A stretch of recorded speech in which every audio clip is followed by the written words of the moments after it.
paz, queridos, é muito bom voltar a estar com vocês, para juntos nós adorarmos ao Senhor e aprender um pouquinho mais das palavras do Cristo. Eu espero que eu consiga passar tudo que está no meu coração para o seu coração, né?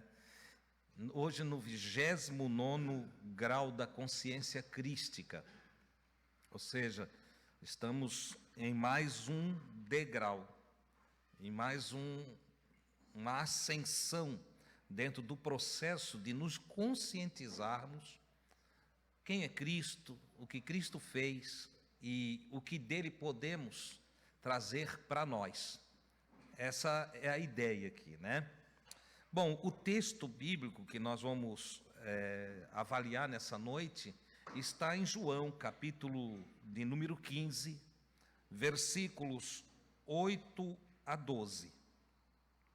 O contexto todo é aquela história da parábola que Jesus trouxe, a parábola da videira, onde ele diz que ele é a videira verdadeira e que cada um de nós é um raminho dele. Jesus disse: vocês todos, claro que ele está falando isso para aqueles que são seus discípulos, aqueles que passaram a aceitá-lo como mestre e Senhor. Olha só a exigência imposta aqui, né? Então ele diz que todos que são seus discípulos são ramos dele, são uma extensão dele, para produzir os frutos dele. Ele disse: eu estou conectado ao Pai. Jesus disse: eu e o Pai somos um. Eu e o Criador somos um. Nós estamos integrados, nós somos santos. A palavra santo aqui vem de integral, inteiro. Nós não nos dividimos, nós estamos unidos, nós estamos no mesmo propósito. Com isso, ele diz: e vocês que ouvem a minha palavra e guardam a minha palavra, vocês se uniram a mim. Ora, se estão unidos a mim, estão unidos ao Pai. Se vocês se uniram a mim, se vocês aceitam as palavras que eu falo para vocês, então, como uma videira tem o seu tronco e os seus ramos, vocês são esses raminhos. Ou seja, vocês têm a natureza minha, vocês fazem parte da minha vida. E o fruto que vocês vão produzir na vida é exatamente o fruto que eu produzo. Ele chega a dizer nesse contexto, eu não estou lendo todo o capítulo aqui para vocês, só estou trazendo um resumo do capítulo para que possamos entrar no assunto que quero tratar hoje, né? Então, estou falando aí do resumo do versículo 1 do capítulo 15 de João até o versículo de número 7. Dentro desse contexto, ele ainda vai dizer: sem mim. Dentro do contexto do capítulo 15, ele vai dizer: sem mim, nada podeis fazer.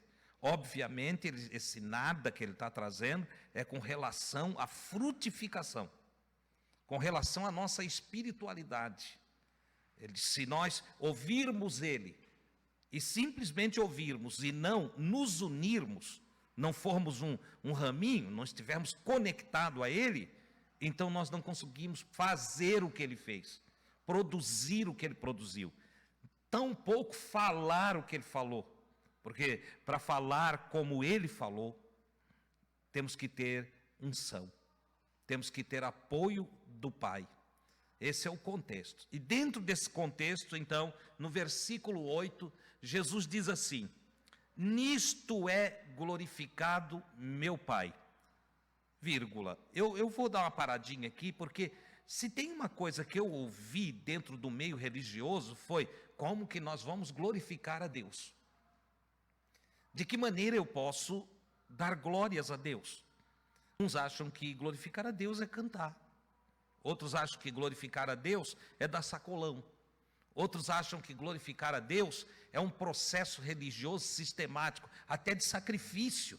Se nós voltarmos aí à Idade Média, né, nós vamos ver várias pessoas que se sacrificavam, né, se entregavam a martírios na tentativa de agradar a Deus. Mas Jesus simplifica o agradar a Deus, ou o glorificar a Deus, trazer glórias para Deus, entende? Fazer com que Deus seja reverenciado, que a majestade divina caia sobre o consciente de todos pela demonstração da relação com Deus. Jesus disse: nisto é glorificado meu Pai. Que deis muito fruto, e assim sereis meus discípulos. Ele disse: o Pai só é glorificado na produção de fruto. Aí é lógico que vai vir uma pergunta aqui: mas que fruto é esse? Que fruto é esse? Se você conversar com uma pessoa muito religiosa, ele vai dizer que o fruto é ganhar outras almas para Jesus. Mas a lógica de Jesus aqui não é essa. É óbvio que a produção de fruto vai fazer com que outros venham também a Cristo. Mas não é eu que ganho as pessoas para Jesus. Não. Jesus mesmo disse que esse é um trabalho do Santo Espírito de Deus. É um trabalho que se processa no plano espiritual, na conscientização que vem através da meditação, entende? Lá dentro, nas profundezas do nosso eu, quando nos conectamos com o eu maior, o grande eu sou.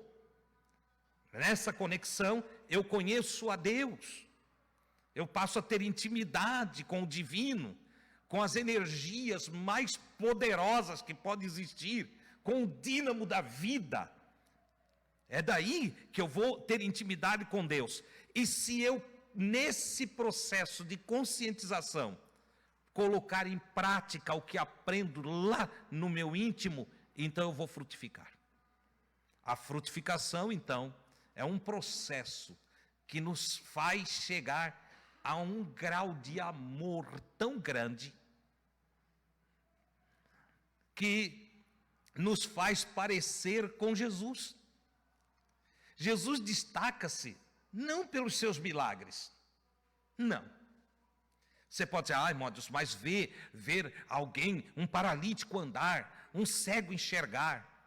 Eu até brinco quando eu falo assim, porque eu digo: eu não sei como é que a pessoa vai ver o cego enxergar. Ela só vai ouvir o cego dizendo que está enxergando. Mas para ela ver o cego enxergar, ela teria que ter os olhos do cego. Não é verdade? Então, mas as pessoas se impressionam. Era cego e agora vê. E isso impressiona. Era paralítico e agora anda. Isso é impressionante. É magnífico. Mas nada disto nos faz um discípulo de Jesus. Haja vista que dentro dos evangelhos nós encontramos aquela história dos 10 leprosos. Uma doença terrível que afastava o indivíduo até do convívio familiar, tinha que estar fora, dentro da nação de Israel mesmo, ele não podia nem se aproximar. Se ele viesse por um caminho, ele tinha que vir gritando que ele era imundo. Já pensou? Eu caminhando num caminho e tendo que gritar: imundo, imundo, entendeu? Para que a pessoa desse sinal que estava vindo. Então o outro, que não tinha lepra, falava algo, né? Passageiro na estrada aqui. E o leproso, além de toda a sua doença, ele tinha que sair do caminho. Ele tinha que se afastar do caminho para o outro passar. Porque ele era considerado imundo justamente por causa da sua lepra. Olha só, Jesus aproximou-se de 10 leprosos, tirou a lepra deles, limpou eles. Olha só que coisa extraordinária. Mas um só, voltou para dizer: obrigado, Jesus. Obrigado pelo que tu fez com a minha vida. Obrigado por tirar o meu estigma. Obrigado por tirar essa doença terrível, miserável que me acometia. Obrigado por me dar saúde. Obrigado por me salvar desse estigma, dessa tristeza, dessa infelicidade. Obrigado, meu Senhor. Só um.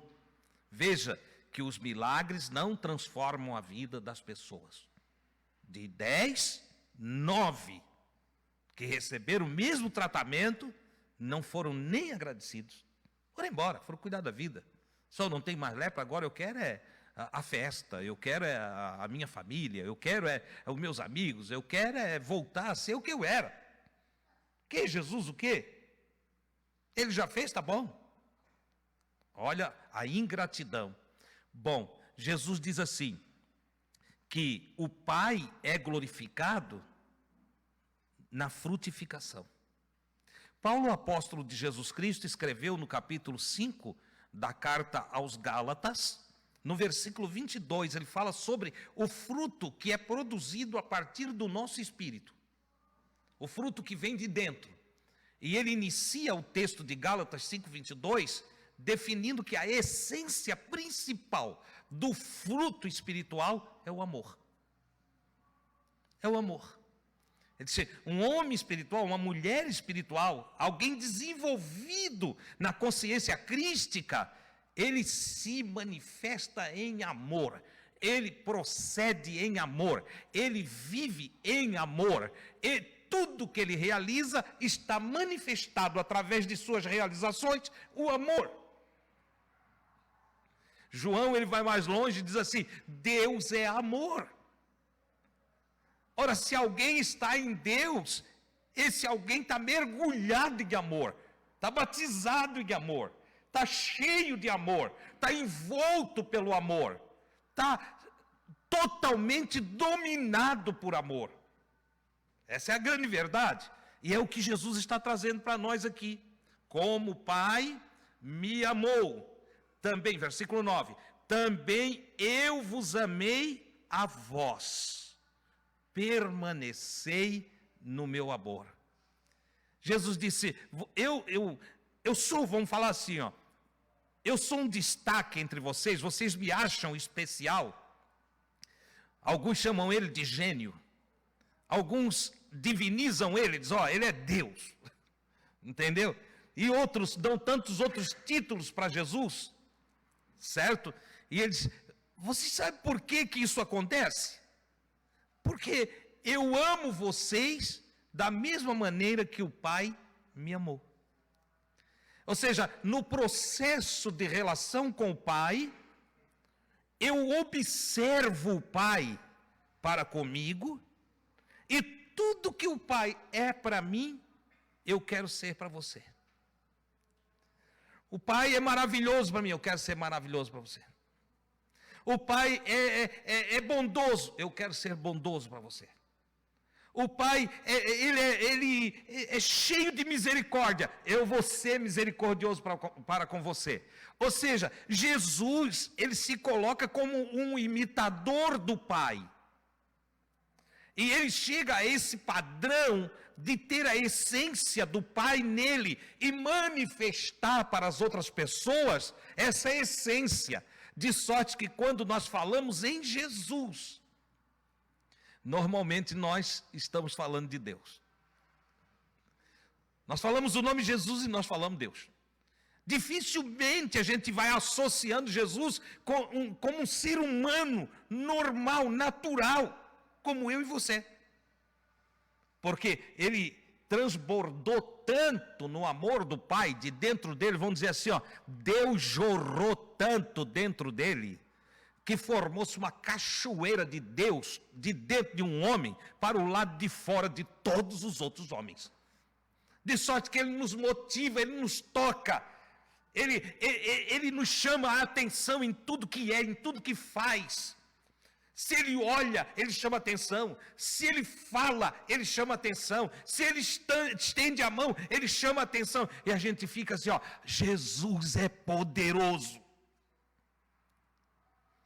Mas há que se fazer a pergunta, como que ele adquiriu tanto poder? Como que ele conseguiu ser o que foi?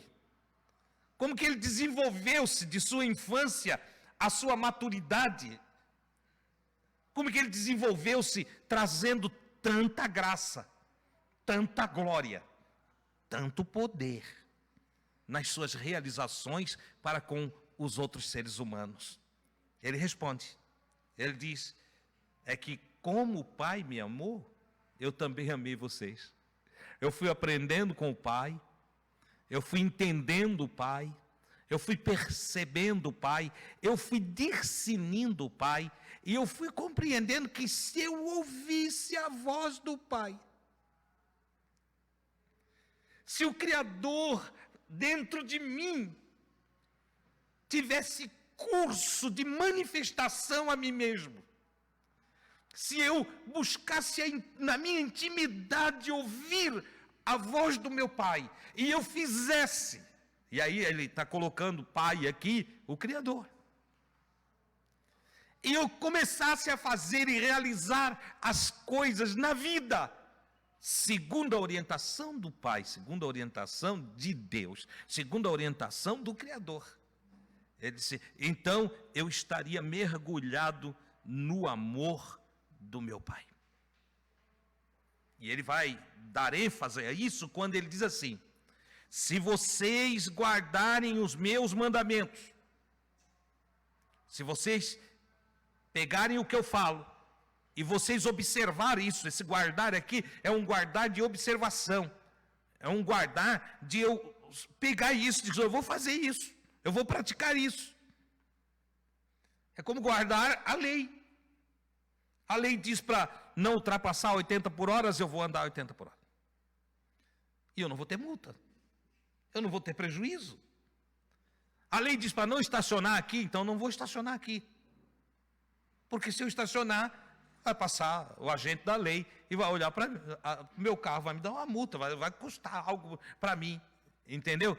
Então Jesus pega as palavras de Deus, os mandamentos dele, de Deus, e ele diz, eu observo os mandamentos do meu Pai, eu guardo as palavras do Pai, e aí ele diz assim, e se vocês, meus discípulos, meus seguidores, meus aprendizes, se vocês guardarem os meus mandamentos, ou seja, o conjunto de tudo que eu tenho ensinado para vocês, pegar as minhas palavras, vocês guardarem as minhas palavras, vocês vão permanecer no meu amor. É interessante, porque eu já falei aqui, que nós podemos ser muito amados e, no entanto, viver sem o amor. Você consegue entender isso? Eu posso ser muito amado e não viver o amor, não usufruir do amor, não ter o prazer de ser amado. Como? Quando, por ingratidão, eu não obedeço o amor, eu não sigo o amor. Vamos lá, quando um pai, uma mãe diz para um filho, filho, não faz tal coisa, porque isso vai te prejudicar.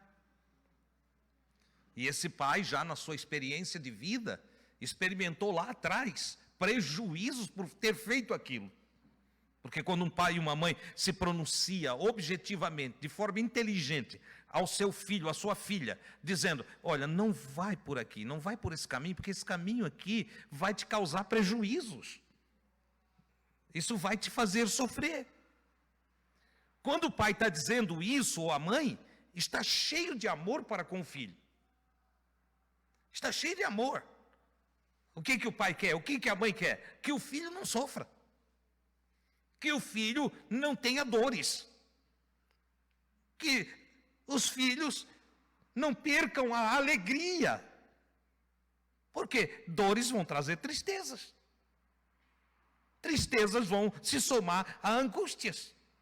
Angústia pode levar até a falta de desejo de viver. Quantas pessoas se suicidam? Porque foram dominadas por profundas angústias. Então, veja, um pai, uma mãe cheio de amor pode aconselhar seu filho, sua filha, e no entanto o filho e a filha ir lá fazer exatamente ao contrário. Há que se fazer a pergunta, o pai deixou de amar? A mãe deixou de amar? Não. Mas o filho não permaneceu no amor. É disto que Jesus está tratando.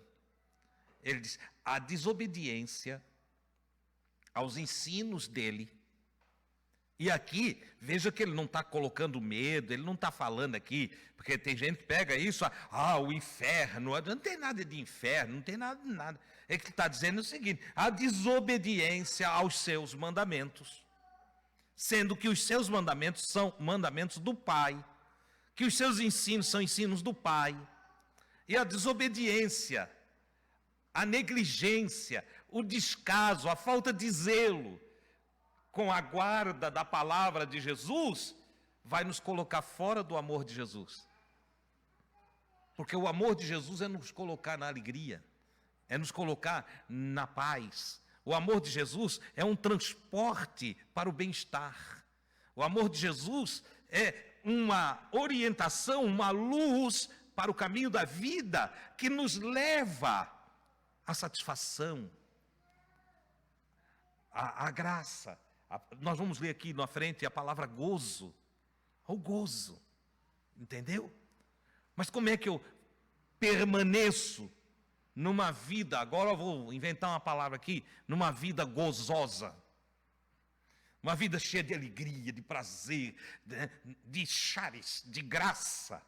Como é que eu permaneço numa vida onde eu não tenho tribulação, onde não há guerras constantes, onde há satisfação, prazer, esperança, confiança, onde há uma força, uma energia que me faz encarar as coisas de tal maneira que viver e morrer é a mesma coisa? Como é que eu consigo isso? Ele diz: permaneça no meu amor. Permaneça no meu amor, que é o equivalente a permanecer nos seus mandamentos, a permanecer na sua palavra, na sua orientação.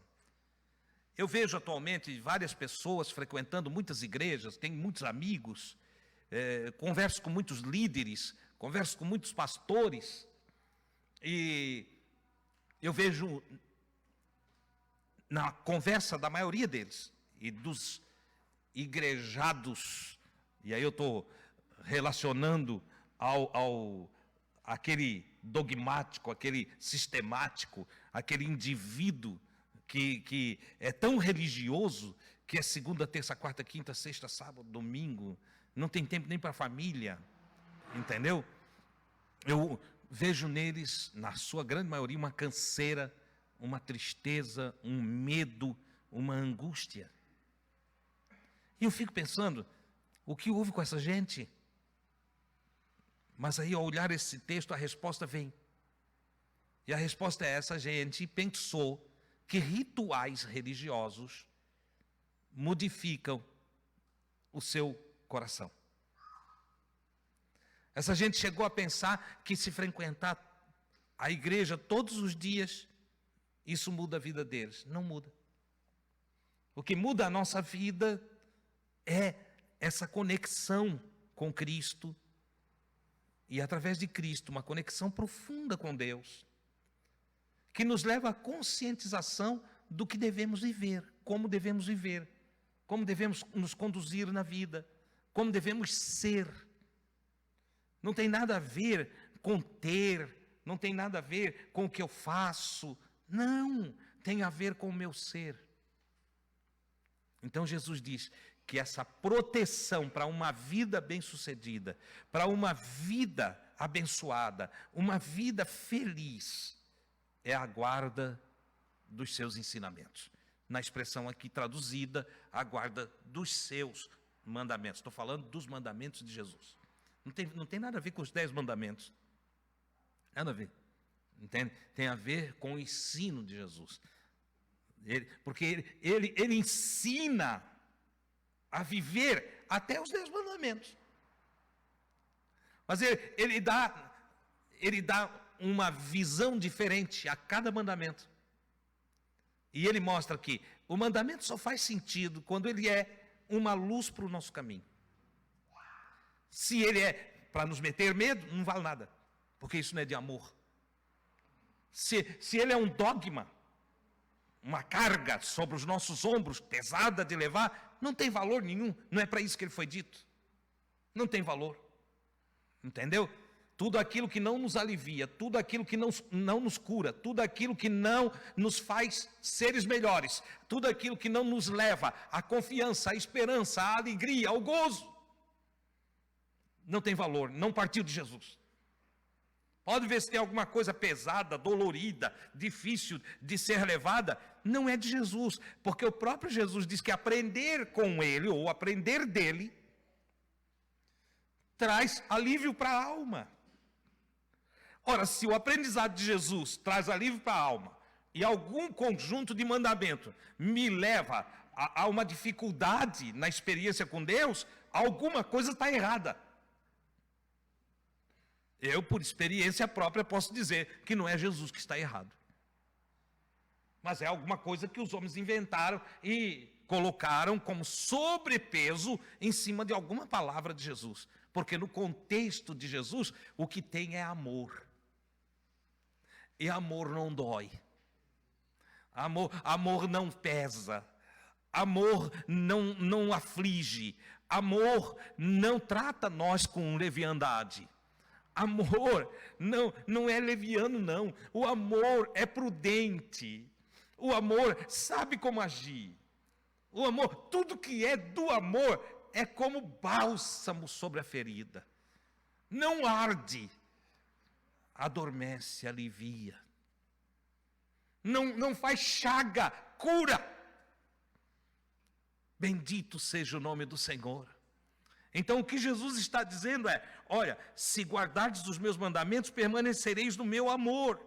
Do mesmo modo, eu estou dizendo isso para vocês, porque eu fiz isto na minha própria experiência de vida. É o que ele está dizendo. Porque eu peguei os mandamentos do Pai e eu guardei os mandamentos de meu Pai. E por isso, lá no tempo presente da sua encarnação, ele diz, por isso eu permaneço no seu amor. Entendeu? Jesus, cercado de todas as espécies de homens, seres humanos, bons e maus, amou a todos. É dele as palavras, amai os vossos inimigos. Alguns filósofos ficam malucos com essa frase. Como é que eu vou amar o meu inimigo?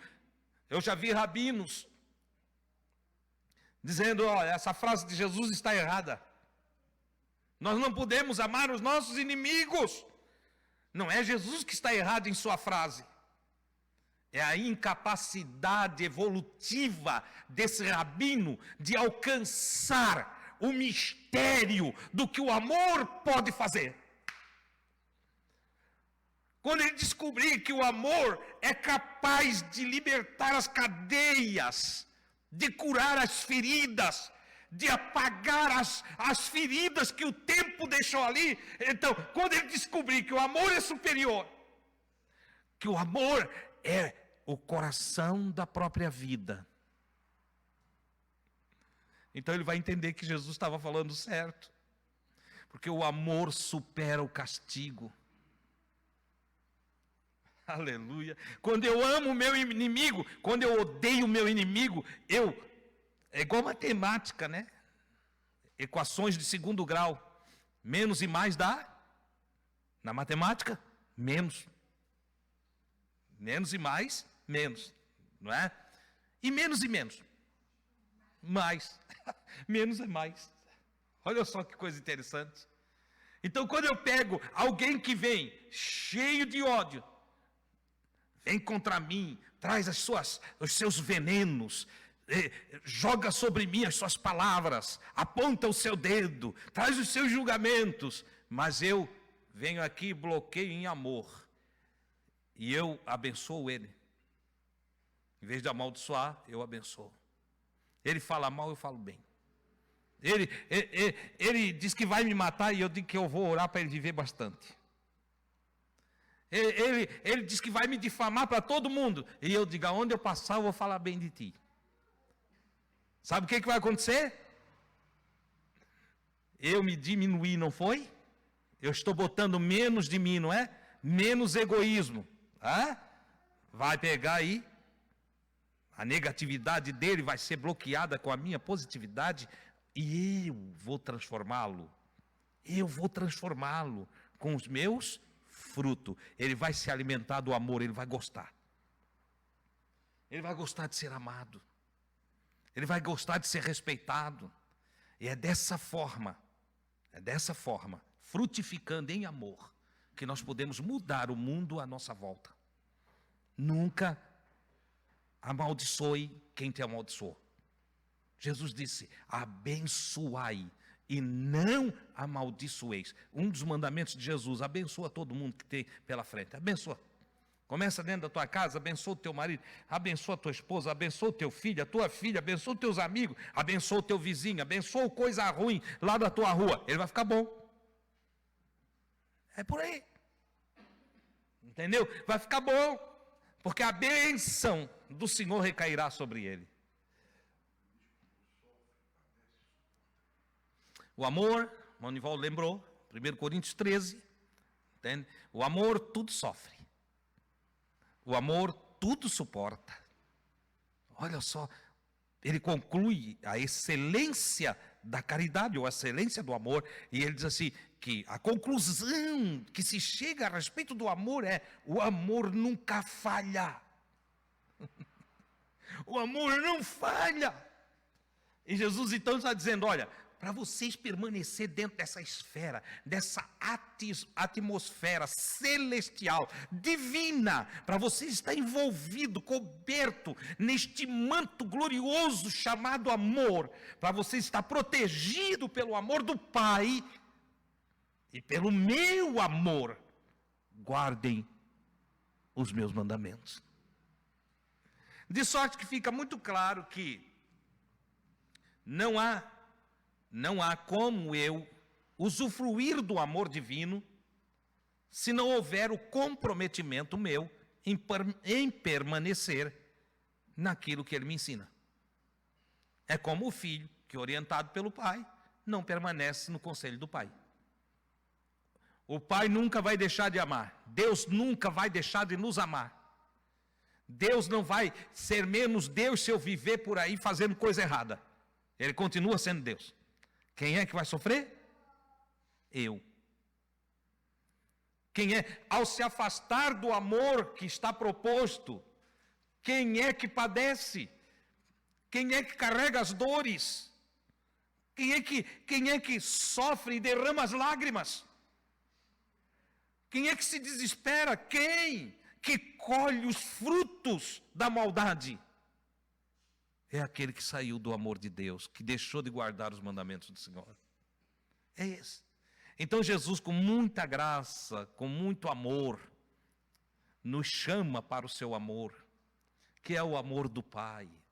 E diz: filhos, façam como o Pai diz, que vocês serão muito felizes.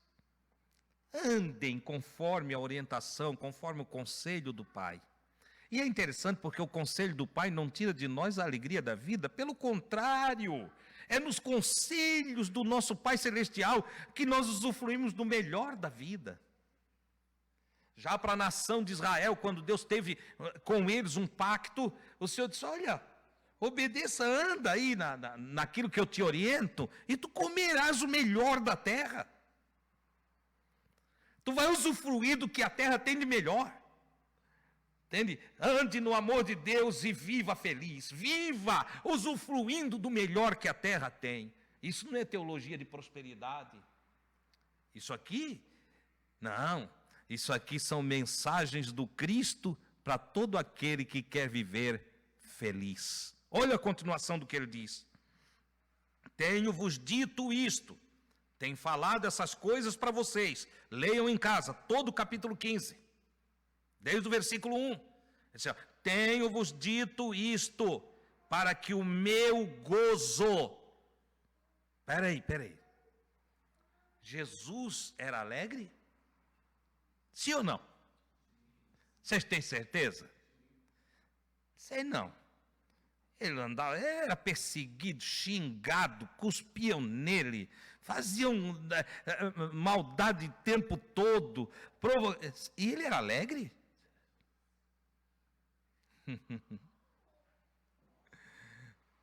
Não existe nada melhor do que uma consciência pura.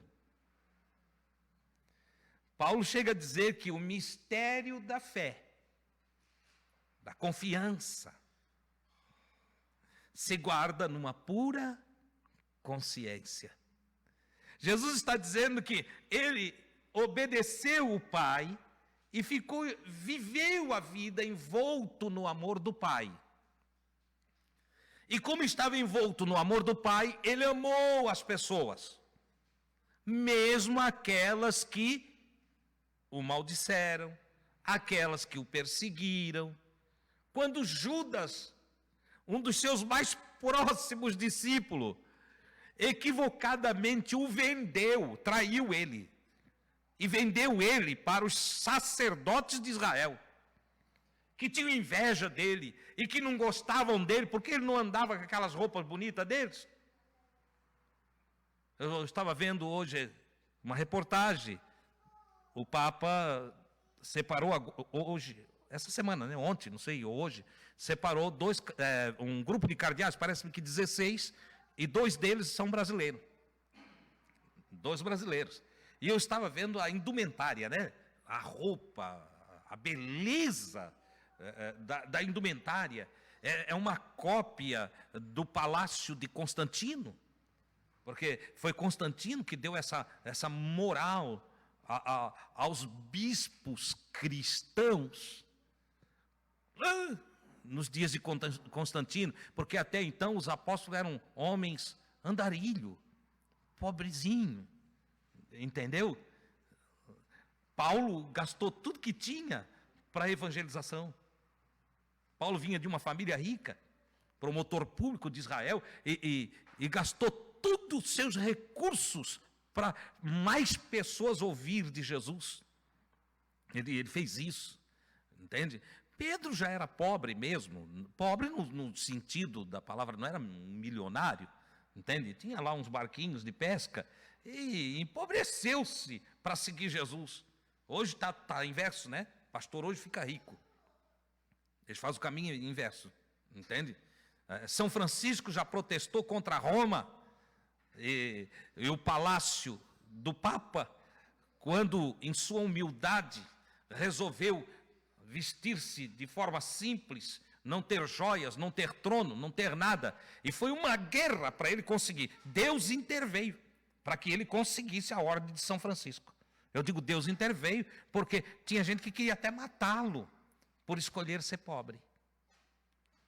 Uma pobreza que é de uma riqueza extraordinária, porque era uma pobreza conscientizada.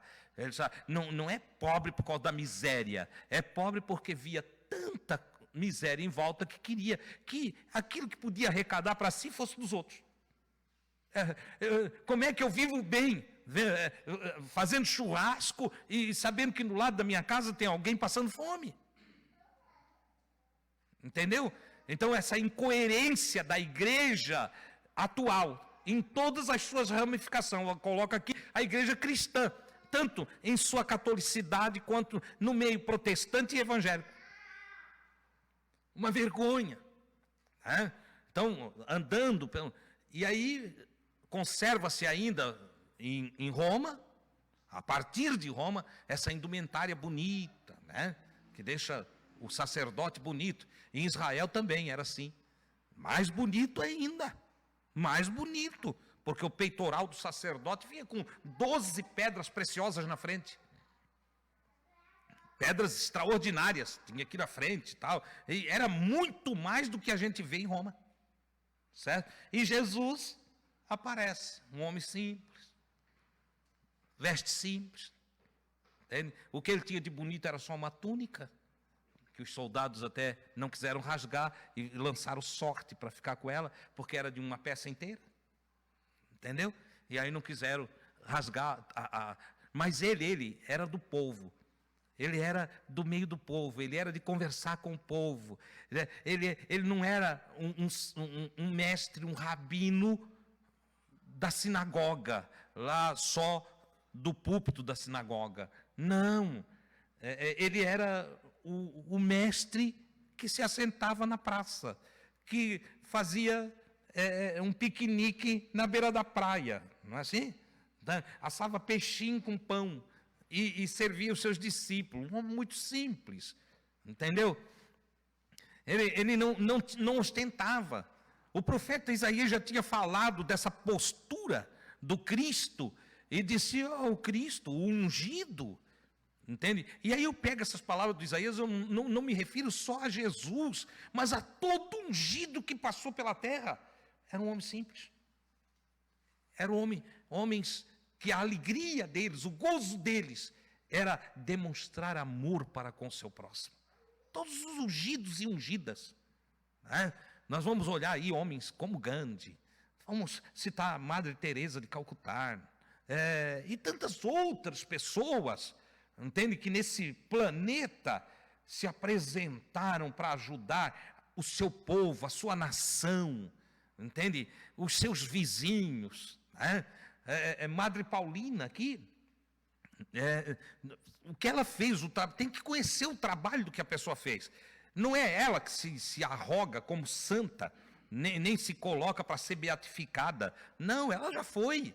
E ela deixou um trabalho que faz com que as pessoas olhem e queiram santificá-la, queiram beatificá-la.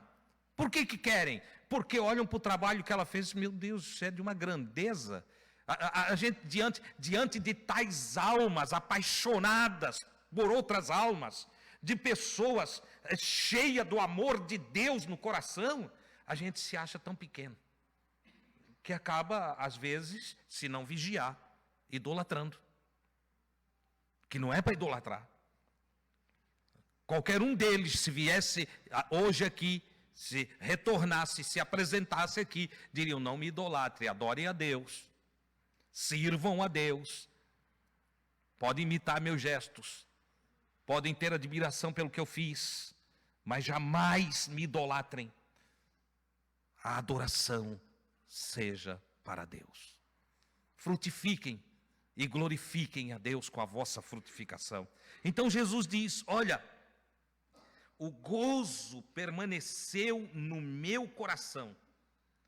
Tenho-vos dito isto para que o meu gozo permaneça em vós e o vosso gozo seja completo. Ele disse: eu tive gozo, eu tive alegria, eu tive prazer, eu tive carisma. É a mesma raiz, tá? A raiz grega que dá a tradução para a palavra gozo, alegria, é a mesma. É chara. E é onde vai dar charisma ou carismático. Eu fui carismático. Eu vivi com alegria. Eu usufruí de gozo constante no meu coração. Gozo pelo que eu fazia e gozo pelo resultado do que eu fiz. Que é isso que os apóstolos também vão tratar. Eu não tenho tempo aqui para nós discorrer sobre as cartas de Paulo, a carta aos Hebreus, que eles vão falar de gozo imanente da ação amorosa para com o próximo. Eu te amo, te ajudo e tu fica cheio de gozo. E eu saio cheio de gozo. Porque tudo que eu planto eu colho. E se eu planto amor, eu recebo amor. Se eu planto bondade, eu recebo bondade. Se eu planto justiça, eu recebo justiça. Então, Jesus trata disso: olha, o gozo do Pai, a alegria do Pai permaneceu em mim. E eu quero muito que essa alegria que veio do Pai para mim, então agora é minha alegria. O Pai me deu gozo, o Pai me deu alegria, o Pai me agraciou, o Pai teve misericórdia de mim. Eu quero que isso tudo que eu recebi do Pai, que agora é meu, permaneça em vós também. E como é que vai permanecer em nós, Jesus? Se vocês fizerem o que eu digo, vocês vão ter isso.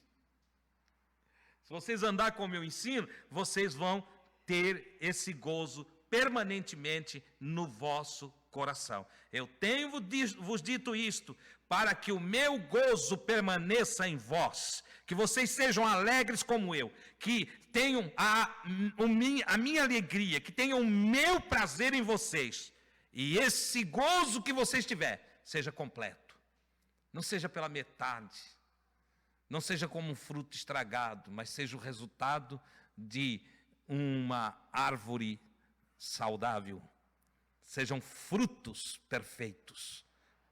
Não frutos que se produziu pela metade, mas fruto que se manifestou em sua perfeição. Pleno, gozo de verdade, alegria verdadeira. O meu mandamento, porque daí vem a pergunta, tá, Jesus, mas eu quero então os teus mandamentos.